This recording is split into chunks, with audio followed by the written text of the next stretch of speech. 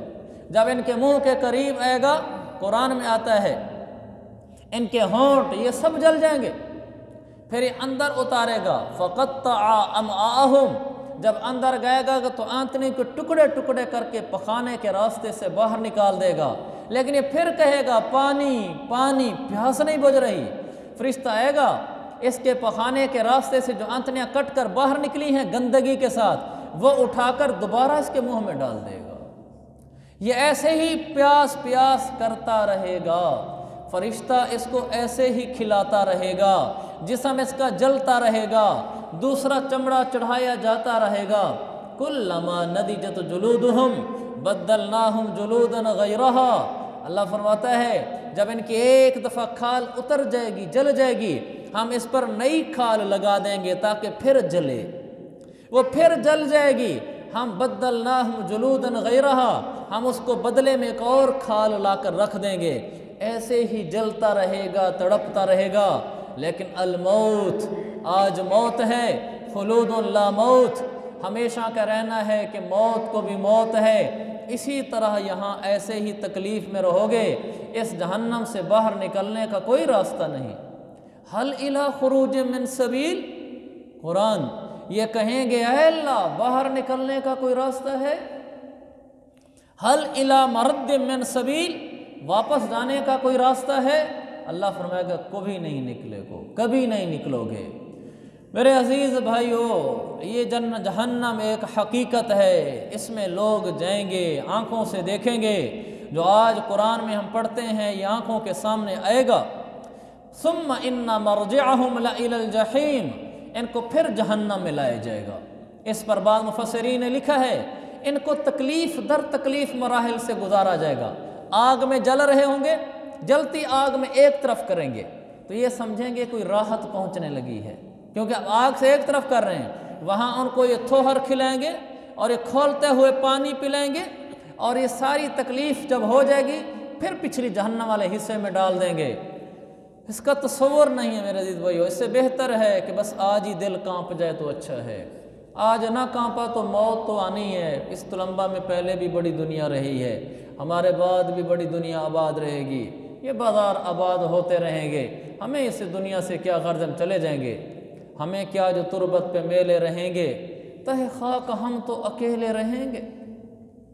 بہن بھائی سب آ کے رویا کریں گے، عزیز و اقربا جان کھویا کریں گے، ہمیں آنسوؤں میں ڈبویا کریں گے، پڑے بے خبر ہم تو سویا کریں گے۔ ہمیں کیا جو تربت پہ میلے رہیں گے، تہ خاک ہم تو اکیلے رہیں گے۔ امیروں کے ڈیرے گلزار ہوں گے، رئیسوں وزیروں کے دربار ہوں گے، پر اہل تماشا سے بازار ہوں گے، پر ہمارے لیے سب یہ بیکار ہوں گے۔ ہمیں کیا جو تربت پہ میلے رہیں گے، تہ خاک ہم تو اکیلے رہیں گے۔ غریب ہوں گے، غنی گھرانے بھی ہوں گے، دیس ہوگا مسافر خانے بھی ہوں گے، شادیاں ہوں گی شامیانے بھی ہوں گے، محفلیں ہوں گی آنے جانے بھی ہوں گے۔ ہمیں کیا جو تربت پہ میلے رہیں گے، تہ خاک ہم تو اکیلے رہیں گے۔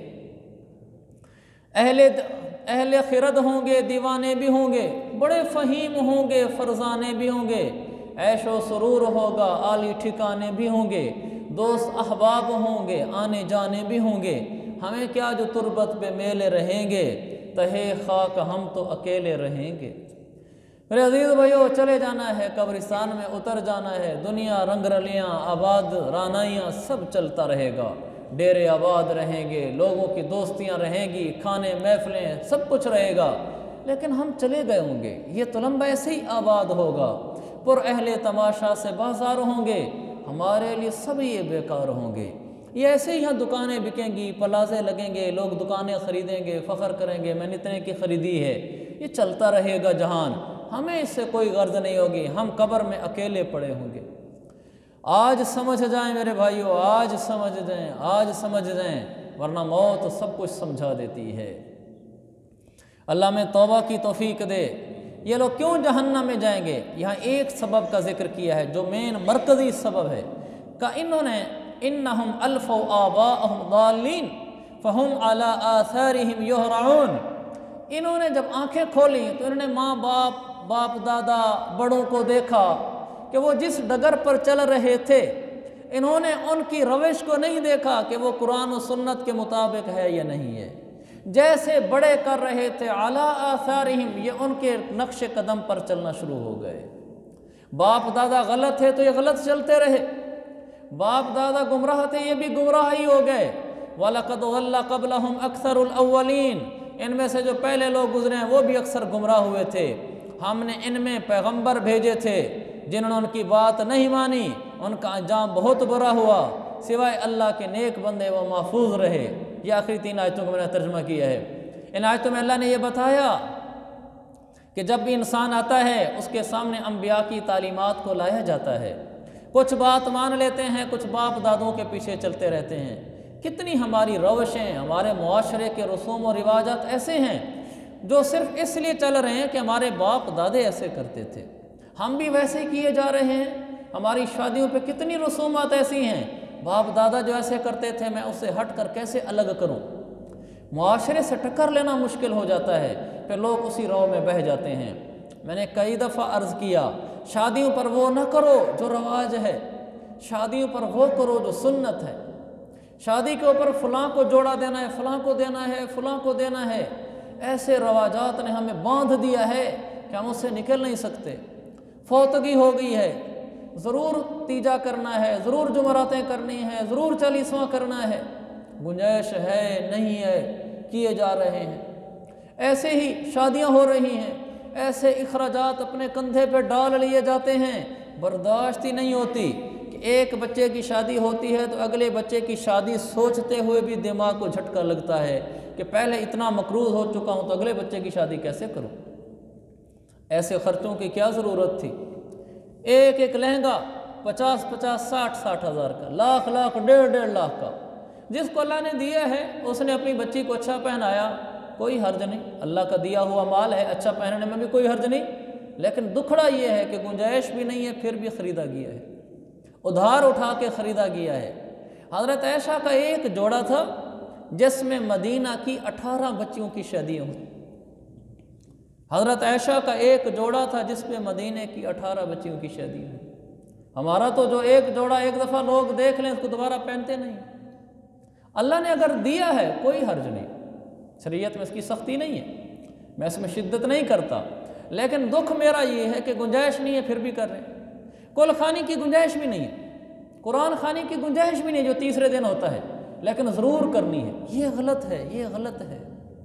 ہمارے ہاں بھی یہ رشتہ داروں میں ایک فوتگی ہوئی، ان کا لڑکا بہت غریب ہے، اس نے بھی حال ہی میں دکان کھولی تھی شہر میں، میرے خیال میں مشکل سے اس کی دکان میں ₹1,00,000 کا سامان بھی نہیں ہوگا، کریانے کی دکان کھولی، گاؤں سے آ کر شہر میں کھولی، چلو کچھ گزارا چل جائے گا بچوں کے لیے، کافی غریب ہے۔ ادھر دکان کھولی، ادھر والد کا انتقال ہو گیا، کریانے کی دکان تھی، جتنا چاول چینی جو پڑا تھا اٹھا کر سارا والد کی کلخانی پہ لگا دیا، دکان بند کر کے واپس دوبارہ گاؤں چلا گیا، اس کی بچوں کی روزی چھین لی گئی۔ اس نے مشکل سے پیسے اکٹھے کر کے چھوٹی سی دکان کھولی تھی، اس قرآن خوانی اور کل خوانی نے اس چلتے ہوئے جلتے ہوئے چراغ کو بجھا دیا، اس کے چولہے کو بجھا دیا۔ اس نے مجبور ہو کر وہ کی ہے کہ اگر وہ نہ کرتا تو باپ دادا بڑے علاقے والے یہ کیا کہیں گے۔ اس آدمی کے لیے تو جائز نہیں تھی، اوروں کے لیے ہو یا نہ ہو، اس کے لیے جائز نہیں تھی۔ یہ ہماری رسم ہے، حدود کے اندر ہو تو شاید انکار نہ ہو، لیکن یہ اب جب رسم حدود کراس کر جاتی ہے، جیسے جو واقعہ میں سنا رہا ہوں، تو پھر یہ شریعت میں بھی ناجائز ہو جاتی ہے۔ میرے عزیز بھائیو، باپ دادوں کے پیچھے نہیں چلنا، معاشرے کے پیچھے نہیں چلنا، لوگوں کے پیچھے نہیں چلنا، اللہ رسول کے پیچھے چلنا ہے، قرآن و سنت کے پیچھے چلنا ہے۔ جتنی ہمت اور گنجائش ہے اتنے شادیوں پہ خرچے، اتنے ہی فوتگیوں پہ خرچے، جتنے نہیں ہے تو نہ صحیح۔ اللہ کے نبی نے 68 کی شادی بھی کی ہے۔ آپ نے حضرت زینب بنت جحش کا بڑا پر تکلف انتظام کیا، سارے مدینے والوں میں اپنے اعلان کرایا کہ آؤ آج ولیمہ ہے، کھاؤ۔ زینب بنت جحش کے ولیمے میں آپ نے سب کو کھلایا، اور آپ نے ایسا بھی ولیمہ کیا حضرت صفیہ کا، صحابہ سے کہا بھی جو تمہارے پاس ہے وہی گھر کا سالن لے کر آؤ۔ اکٹھے بیٹھ گئے، وہیں اکٹھے بیٹھ کے کھانا کھا لیا، ولیمہ ہو گیا۔ سبق دیا اللہ کے نبی نے، اللہ نے دیا ہے خرچ کرو، کوئی رکاوٹ نہیں، نام و نمود مقصود نہ ہو، تکبر مقصود نہ ہو۔ اللہ نے نہیں دیا تو سادی شادی کر لو۔ جب شادی سادی ہو سکتی ہے تو کل خوانی، قرآن خوانی، فوتگی نہیں سادی ہو سکتی۔ لیکن مسئلہ کیا ہے؟ انہم الفوا آباءہم ضالین فہم علی آثارہم یہرعون۔ جیسے باپ دادا کرتے تھے ان کے پیچھے ہی چلتے رہے، بھلا وہ غلطی کر رہے تھے، کہا جہنم رسید ہوئے۔ تو میرے عزیز بھائیوں، ہم نے وہ کرنا ہے جو اللہ رسول کہیں گے، جو قرآن و حدیث ہوگا۔ ایسے رواجات کے پیچھے نہیں چلیں گے جو غیر شرعی ہوں۔ ہاں، جو رواجات غیر شرعی نہیں ہیں ان میں کوئی حرج نہیں ہے، گنجائش ہے، اور رواج بھی غیر شرعی نہیں ہے تو اس رواج کو اختیار کیا جا سکتا ہے۔ جیسے ہمارے ہاں سیج بناتے ہیں، پھولوں کی، کمرے کے اندر سیج لگا دی گئی، اللہ کے نبی کے زمانے میں نہیں لگائی گئی، یہ ایک رواج ہے لیکن غیر شرعی نہیں ہے، گنجائش ہے تو کر لو۔ گاڑی کو سجا دیا گیا، دولہا کی گاڑی کو، کوئی سنت نہیں ہے لیکن گناہ بھی نہیں ہے۔ اگر گنجائش ہے، پیسہ اللہ نے دیا ہے، خوشی منانا چاہتے ہیں، کوئی حرج نہیں ہے۔ اللہ نے آپ کو دیا ہے، آپ ولیمے میں 10 ڈشیں بنا دیتے ہیں، کوئی حرج نہیں ہے، کوئی برا نہیں ہے۔ آپ پورے شہر طلباء کو دعوت دے دیتے ہیں، کوئی حرج نہیں ہے۔ لیکن نہیں دیا ناک رکھنے کے لیے، پھر آپ قرضے اٹھا رہے ہیں، یہ غلط ہے۔ پھر تو شادی سستی بھی ہو سکتی ہے، پھر اس کے مطابق کر لیں۔ اللہ تعالی ہمیں دین کی سمجھ عطا فرمائے۔ سنت کورس